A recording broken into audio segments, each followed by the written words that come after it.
December 18th, 1943, Belarus, near Vitebsk.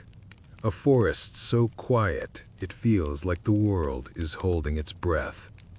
Snow falls in slow, whispered flakes. The trees stand like mute sentries. Birch and pine, black ribs against a white sky. Breath fogs in the air, drifting upward like ghosts from the mouths of tired men. 14 Soviet partisans move in a thin file, spaced tight, each step deliberate. Crunch, crunch, crunch. No talking, no coughing, no metal clinking. Every breath stings, winter biting deep into lungs and fingers. They are hunters in enemy country, or so they think. The whisper of boots on snow, a faint rattle of grenades on belts, steam curling off wool caps, a Red Star armband half hidden beneath a torn greatcoat. Their weapons are mismatched. PPSH-41s, captured Kar 98Ks, one battered DP-28 wrapped in cloth to hide its silhouette. Real soldiers, but ghosts to their own army now, operating behind German lines, living off frost and daring. At the front, Lieutenant Alexei Chernov, 25, cheeks hollow from hunger, eyes sharp despite fatigue. Behind him, his second, Sergeant Mikhail Voronov, 32, broad shoulders, weather-creased face, eyes like winter steel, a hunter before the war, a man who moves through the trees like he was born in them. The mission is simple on paper: cut the German supply artery feeding Vitebsk. In reality, nothing is simple here. The air tastes like danger. The silence feels wrong. Then, it hits you. A sound too faint for a novice to notice, but unmistakable to men who felt death brush past. A metallic click hidden in the wind. A distant breath. A branch releasing snow, not by nature, but by weight shifting beside it. If you're new here and you want real, immersive World War II stories that put you in the cockpit, in the trenches, and behind enemy lines, subscribe now. Most people scroll past history, but you're here to experience it. So hit subscribe and like the video. The mission's only just begun. You don't see men, but you feel eyes. The lieutenant stops, fist in the air. The line freezes mid-step. A raven croaks in the distance, harsh, mocking. Snow hangs in the air. Voronov slowly turns his head and sees it. A tripwire half buried under light powder. Mines, a line just ahead like hungry teeth waiting for boots. And deeper in the tree line, barely visible, the faintest flickers of cloth, rifle barrels tucked in snow, a shape like a helmet curve vanishing behind bark. MG-42 kill zone. Multiple positions, interlocking arcs, perfect, clinical, German. And they haven't fired. That's the worst part. The Germans are waiting, patient, disciplined, letting the platoon walk deeper, letting the trap close, letting the kill distance shrink so not one man survives when metal hell erupts. The realization spreads down the line like ice water. No one breathes. No birds chirp. Not even the forest dares move. One wrong twitch and 30 rounds a second will tear this clearing open like paper. Lieutenant Chernov's lips move soundlessly. Ambush. His eyes search desperately. They can't charge, miles ahead. They can't retreat. The rear path is covered, shapes in the snow behind them too. They're boxed, cut, butchered already, just not yet dead. Someone at the back whimpers. A young partisan clutches his PPSH so tight his knuckles blanch white under frostbitten skin. A man murmurs a prayer in Ukrainian under his breath. Another kisses a locket through his gloves. You can feel hearts pounding. Loud enough it feels like the Germans must hear it too. Everything slows. Breaths stretch. Air crystallizes. Time is a trapped animal trying to flee. Then, Voronov moves. No panic, no trembling. Just a long exhale, as if he'd been expecting this moment his whole life. His gaze sweeps the kill zone, calculating every angle like he's studying a deer trail, except the predators now are steel-eyed men behind machine guns. He leans toward the lieutenant. No fear, only resolve forged by too many funerals. A whisper, steady as a winter river. They're waiting to confirm targets. One man draws fire, the rest move. Chernov's face goes pale. He shakes his head violently, eyes wide, breath breaking. Voronov gives him a quiet, heavy half-smile, the kind only men who have already made peace with death can manage. Let me walk first. He pulls a strip of torn cloth from his pocket, white from a peasant's shirt, ties it around his rifle, a makeshift flag of surrender. Men stare, horror, disbelief, awe, mixing in their eyes. One mutters, voice cracking, "Seriosa, don't." Another clutches his sleeve like a drowning man reaching for a branch. Voronov gently pries the hand off. Someone has to. He steps forward. Snow crunches under his boot, louder than gunfire in this moment. He raises his rifle above his head, hands open, a prisoner to be, a fool, a dead man walking. Step, step, step. The forest watches.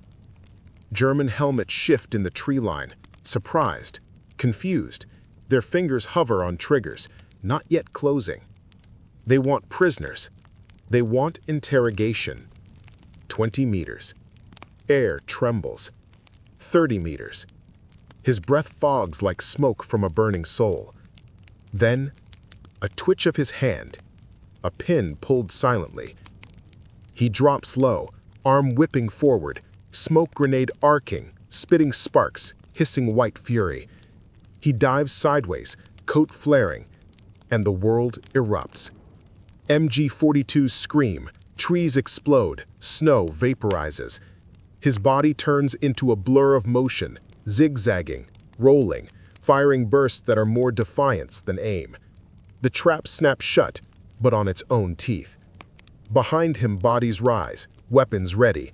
Lieutenant Chernov roars through the chaos. Go! Flank left. The forest goes from dead silence to roaring hellfire. The first burst of German fire hits the trees like a saw blade of lightning, ripping bark, spitting splinters, shaking snow loose in violent white clouds. The forest, moments ago a frozen chapel, becomes a grinding throat of steel and thunder. Voronov is already moving, not running like a soldier, but like a hunted animal that knows the forest's heartbeat. Snow kicks up behind him, bullets scythe past so close they tug threads from his coat. A round snaps through his sleeve, burning flesh, but he does not slow. The smoke grenade blossoms, a dirty, choking gray cloud that swallows the clearing. For one precious heartbeat, the Germans lose their sight. Then, instinct takes over. The platoon explodes into motion. No hesitation, no orders needed beyond that one desperate scream. Chernov drives forward, voice raw. Left, left, move! Boots slam into frozen mud. Cold air tears lungs. Hands tighten around triggers slick with frost and sweat. They break into two assault pushes, one low, one wide. A PPSH-41 barks, a violent drum roll of 71-round fury. Grenades arc, smooth metal eggs clutched too long, teeth grinding as fuses hiss. One man sprints crouched, DP-28 disc magazine rattling like a dinner plate of death. The smoke thickens, swallowing shapes. The world becomes flashes, screams, and snow turning black and red. Voronov rolls behind a stump as bullets tear the ground centimeters from his skull. He slams a fresh magazine into his SMG, chest heaving, breath ripping like cloth. He doesn't look back. He doesn't need to. Because he hears them, his brothers charging behind him through smoke and gunfire. And he knows his madness bought them seconds. Seconds are life. A German machine gun nest opens again, blind sweeping fire, a wall of bullets. A partisan dives, too slow, and a burst catches him in the ribs, spinning him, blood spraying in a cruel arc across the snow. He doesn't scream. He gurgles, a wet, soft sound that disappears under the roar. His comrade stops, instincts clawing to pull him to safety. But Chernov shoves him forward, voice shaking and furious. There is no saving him. Move! Harsh truth, brutal war logic. Mercy means more dead. They push on. The squad veers left, finding the blind spot Voronov created, a wedge of smoke where the Germans can't see, can't adjust fast enough. A German voice shouts commands, clipped, panicked, cracking under sudden chaos. Flanke! Links! Fire! Fire! Too late. A partisan slams into the first camouflaged foxhole. Snow flying. A knife flashes. A muffled, ugly struggle. Then silence. Broken by a grunt and a curse in Russian, as the Soviet rises, wiping steel clean on his sleeve. Voronov sprints again, zigzagging so hard his boots slip, his shoulder slams a tree. Snow bursts around him as a belt-fed ripping sound chews a trench along the ground where he just was. Every heartbeat is a borrowed one. Another machine gunner tries to pivot. A German loader fumbles with ammo belt under frost-stiff gloves. A grenade rolls into their nest. Snow flying. A knife flashes. A muffled, ugly struggle. Then silence. Broken by a grunt and a curse in Russian as the Soviet rises, wiping steel clean on his sleeve. The smoke peels away in ragged swirls, revealing the nightmare beneath it. Bodies half buried in snow, shattered branches raining down like wooden shrapnel. A German helmet lies overturned, steam rising from the blood pooled inside. But the ambush isn't broken yet. A second MG-42 nest opens from the right flank, a brutal, ripping sound that feels like it saws the air itself. Bullets chew a path through snow and bark, cutting a fallen tree in half like it's paper. Two partisans dive behind a frozen stump.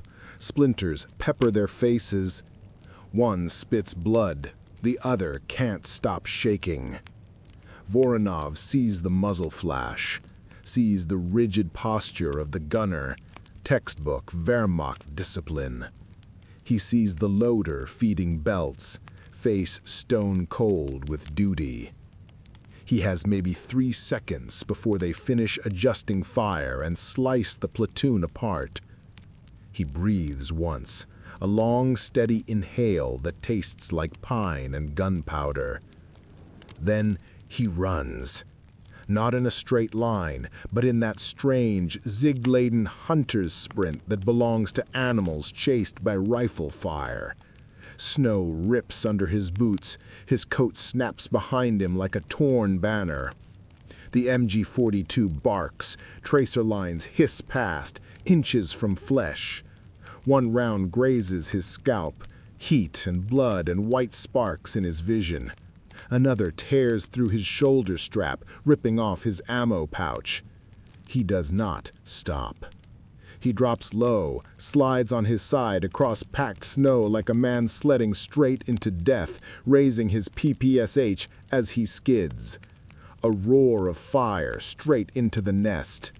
The loader jerks, bullets punch holes through him like paper lanterns. The gunner tries to swing the barrel down, too slow, a grenade lands between his knees. His last word is a strangled 9. Then he becomes snow, smoke, and fragments. Silence? No. Just a pause in the screaming. And then new orders in harsh German bark. Reserve, nach vorn, halt die Linie. Fresh boots crashing through snow, reinforcements. Voronov groans, clutching his side. Blood slicks his gloves. His coat flap hangs by a single thread. His breath rasps like broken reeds. Chernov reaches him, panting, face smeared with black powder and snow. "You're hit." He spits red into the snow, wipes his mouth with the back of his glove. "I'm angry, not dying." He tries to smile. It comes out more like pain wearing a brave mask. Chernov clasps his shoulder. "Stay behind. That's an order." Voronov's laugh is bitter frost. "And do what? Knit?" Another MG burst crashes into a pine trunk beside them. Sap explodes outward like thick winter honey. Bark splinters pepper their faces again.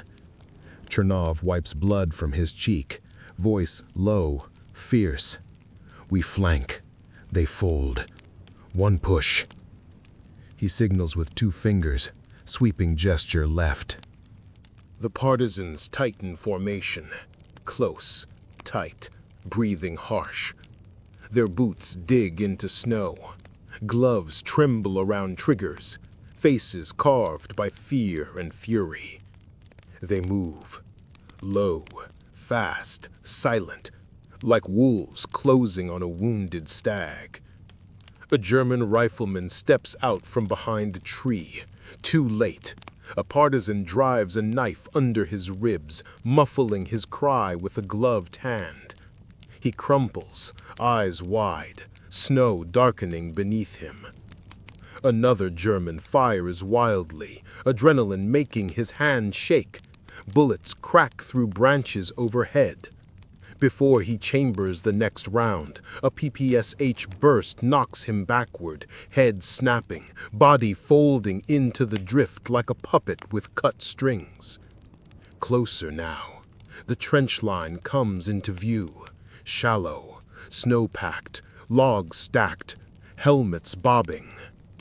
One German lobs a stick grenade. It arcs in slow motion, tumbling end over end. Time stretches. The fuse hisses. Voronov doesn't think. He moves. He grabs it mid-snow bounce, turns, and hurls it back blind. A scream, a blast, then silence from that direction. He collapses against a pine, sucking air, vision tunneling. He hears footsteps, voices, Russian, alive. Chernov's voice again, raw with command and desperation. "Finish it!" The final surge breaks the trench. A German officer swings his Mauser like a club, gets tackled, face slammed into snow until red melts into white. A Soviet partisan fires point blank into a foxhole, muzzle flash lighting frost-coated roots. Steel helmets roll. Breath clouds surge and vanish one by one. The screaming fades. Then only panting, gasps, snow drifting down like ash after a burning village. Slowly, painfully, the forest exhales. They did it. Not by strength, not by strategy, but by madness, bravery, and one man who chose to walk first. Voronov slumps down a tree trunk, blood freezing on his coat, staring at the sky like he's waiting for judgment. Chernov kneels beside him, checks his pulse, grips his shoulder. "You insane bastard. You saved all of us." Voronov's laugh is thin, frayed. "I didn't save anyone. I just refused to die politely." Snow drifts on his hair. His breath shakes. But he's alive. Most of them are alive. And in this forest, that is a miracle carved from violence. But the night is far from over. The supply route still waits, and war never lets man rest long. Voronov forces himself to his feet again, jaw clenched. We move before they bring more. A man who walked into death now leads them back into the trees, limping, bleeding, but unbroken. Night folds over the woods like a heavy wool blanket soaked in cold ink. The gunfire fades, swallowed by distance, replaced by the slow drip of melting ice from shattered branches. The forest resumes breathing, cautious at first, like a wounded animal testing if danger has truly passed. The men don't celebrate. They don't shout. They don't cheer. Victory here is quiet. A shivering inhale, a grunt of pain, a nod between souls who expected to die. Snowflakes drift down, soft as feathers, landing on the torn earth where bodies lie half-buried, rifles frozen in hands that will never warm again. Voronov wipes blood from his lip, his or someone else's, hard to tell. His ears still ring from explosions. Every breath tastes like cordite and winter bark. A young partisan, barely 20, approaches with shaking hands and wide, haunted eyes. Frost clings to his eyelashes like tiny white thorns. "Sergeant, why'd they wait? They could have killed us all at once." Voronov studies him, sees the question beneath the words. Why are we alive? Why am I still breathing when others aren't? He answers simply, voice rough as gravel dragged across steel. Hunters wait for the right moment. We didn't give them one. The boy nods, but doesn't understand. Not yet. Understanding comes with time, with graves, with nights where sleep refuses to come.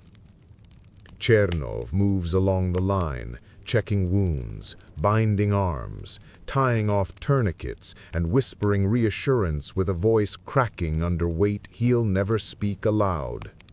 His hands shake, but he forces them still. Leadership demands a steadiness the body resists. A partisan in a torn ushanka kneels beside a fallen comrade, closing his eyes gently.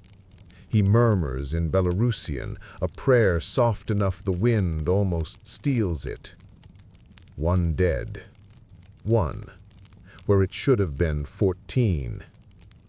The price of a miracle. Voronov tightens the ripped sleeve around his bleeding bicep. The pain pulses like a heartbeat under ruined wool. He glances at the fallen. Eyes linger, jaw clenched. He remembers the man's face from the night before, laughing by the fire, carving initials into a birch like a fool kid planning to return home someday. War is cruelest to those who still dare imagine peace. Chernov returns, voice low. We continue the mission. A murmur rises, exhaustion, disbelief, grief. But no one refuses, no one argues. You survive one death. You don't tempt fate by disobeying orders now. Voronov speaks before the lieutenant can gather resolve. They'll send patrols, dogs if they have them. We hit the road fast, plant charges, and vanish. Snow will cover our tracks if we move now. Chernov studies him, sees the pain behind the stoic mask, the tremor in his breath, the slight stumble in his stance. He wants to order him back, force him to rest. But who can replace him? Who else sees the forest like a map of veins? He nods once. "Lead on, Mikhail." Voronov gives a humorless huff, the closest he can come to acceptance.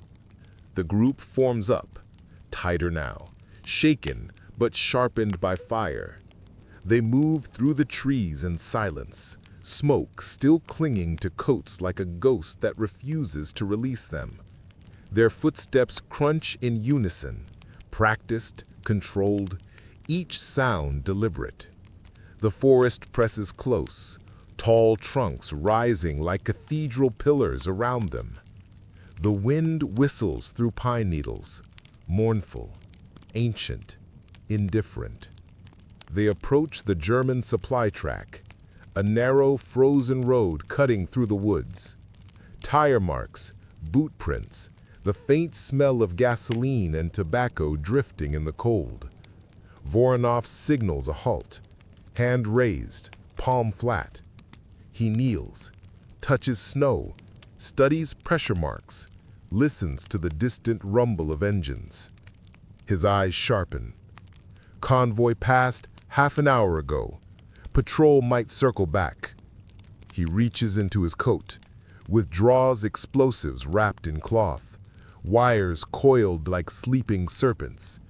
His fingers work with hunter's precision, setting charges under the roadbed, placing them beneath roots and snowbanks. No fancy equipment, just cunning and desperation. A comrade whispers, "How are you still moving?" Voronov's answer is a grunt, followed by a whisper that chills more than the wind. "Pain is for later. Right now, we work." He plants the final charge, face pale, teeth clenched. Blood seeps through his coat again, but he doesn't look down. When he rises, he sways, only for Chernov's hand to steady him quietly, without ceremony. "You're bleeding out." Voronov breathes through his nose, jaw grinding. "I'll bleed later." They retreat into the tree line like phantoms, taking positions among twisted roots and snow-laden bushes. Fingers tighten on triggers, hearts slow, breaths steady. They wait. Snow settles on their shoulders. Silence thickens around them. Distant engines hum, faint, growing. The forest holds its breath again, just like before. Except now, the prey has become the hunter. And in the stillness, Voronov whispers, not a prayer, but a statement carved from truth and bone. No one dies alone today. The road trembles. Headlights break through the trees, and the trap they earned with blood prepares to spring. The convoy announces itself, first as a low vibration in the frozen earth, a distant growl that crawls through roots and snowpack and up the bones of the men lying in wait. Then the sound grows teeth. Engines strain, metal clinks, tracks and tires grind ice and gravel. Headlights stab through falling snow, long white beams slicing open the tree shadows. Voronov lies prone, cheek pressed to cold earth, breath controlled, heartbeat stubborn. His blood has frozen into stiff patches on his coat, but his grip on his weapon is steady. He feels each pulse in his side like a hammer striking a steel plate, but he refuses to let his eyes blur. Beside him, Chernov whispers, "On my command." The men around them shift slowly, fingers finding triggers, grenades checked by touch, not sight. No one speaks beyond breath and heartbeat. And then the convoy appears, like steel animals moving cautiously through a ghost forest. First, a motorcycle scout with sidecar, headlight dimmed. Then 3 German Opel Blitz trucks, tarps pulled tight, silhouettes of crates and fuel barrels underneath. A final Kubelwagen trails behind, an officer inside, cigarette glowing faintly in the dark. A supply artery, fuel, ammunition, rations, lifeblood for a German division fighting just miles away. Each crate another day of war. And today, the artery bleeds. Voronov's hand rests near the detonation cord. His thumb traces the rough, frozen surface, a soldier's prayer made of powder and steel. Chernov inhales, long, steady, final. Snowflakes drift down, landing on the officer's windshield as his car rolls directly over the buried charge. Voronov clenches his jaw, tightens his grip. Now, the earth splits open, a roar like the sky cracking. Flames punch upward with the fury of trapped winter gods released. Snow erupts, dirt and metal fly in violent arcs. The lead truck's front axle lifts clean off the road. The entire vehicle flips, landing upside down with a sickening crunch, wheels spinning like broken clocks. The motorcycle slams sideways, bodies tumbling in firelit snow, helmets bouncing like kicked tin bowls. The Kubelwagen skids, hits a log and folds inward with a metallic scream. Chaos detonates. Men shout in German, confused, terrified, wounded. Feind! Hinterhalt! Deckung! Zu den Bäumen! Zurück! Zurück! But there is no safe direction. The night is made of teeth. Voronov is already moving, staggering to his feet, weapon raised, pain swallowed. His boots slip in churned earth, but he pushes forward, firing short, controlled bursts. Each shot an answer to fate's earlier question. Why him? Why survive? Beside him, the partisans surge like wolves from thickets, snow erupting around them. PPSH drums rattle, grenades burst beneath truck frames, sending shrapnel and burning canvas flying.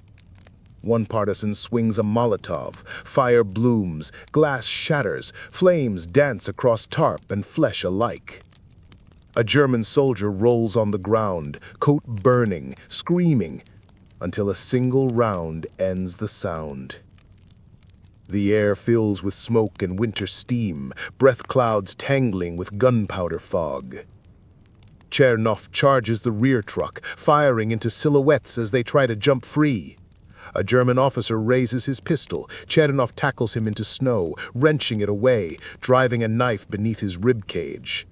Their breath mixes, steam from mouths and blood rising together. Voronov advances towards the overturned Blitz truck, hears movement inside, cries muffled by metal and fuel fumes. He drags himself up, braces, and slams his last grenade through the gap. He jumps back, collapses against a tree. Boom. The trunk shudders. Bark rains down. He lowers his head, breath trembling. More gunfire. Bootsteps. Shouting. Then, slower now, gasps, whimpers. Silence bleeding into winter air. Finally, nothing but crackling fire and falling snow. The fight lasted seconds. The memory will last lifetimes. Chernov approaches, face streaked with soot, blood, and exhaustion. He kneels beside Voronov, who looks pale beneath frost and smoke. It's done. Voronov stares at the burning road, trucks turning to skeletons of glowing orange, ammunition popping inside like muffled fireworks. His voice is quiet, heavy, not triumphant. Never that. Cost us enough already. A younger partisan approaches, eyes bright with adrenaline, hands shaking uncontrollably. "Sergeant, you saved us again." Voronov doesn't look up. He wipes blood from his jaw, breath shuddering. "No. I just walked first." Snow collects on his shoulders again. A soft white burial shroud the winter keeps trying to give him too soon. Chernov grips his forearm firmly, not as an officer, but as a brother in arms. We go home. We earned it. Voronov finally stands, swaying, breath clouding white. The men gather, bruised, burned, blood-marked. They move back into the forest like shadows retreating from firelight, each step heavy but alive. No songs, no flags, no medals waiting, only the forest and the long, cold path to another dawn. Voronov pauses at the tree line, watching the flames consume the German convoy, sparks flying into the night sky like souls escaping trenches. He mutters almost to himself, "I'm tired of burying boys," then turns and follows his men into the darkness, not as a hero, but as a man too stubborn to die and too loyal to stop walking.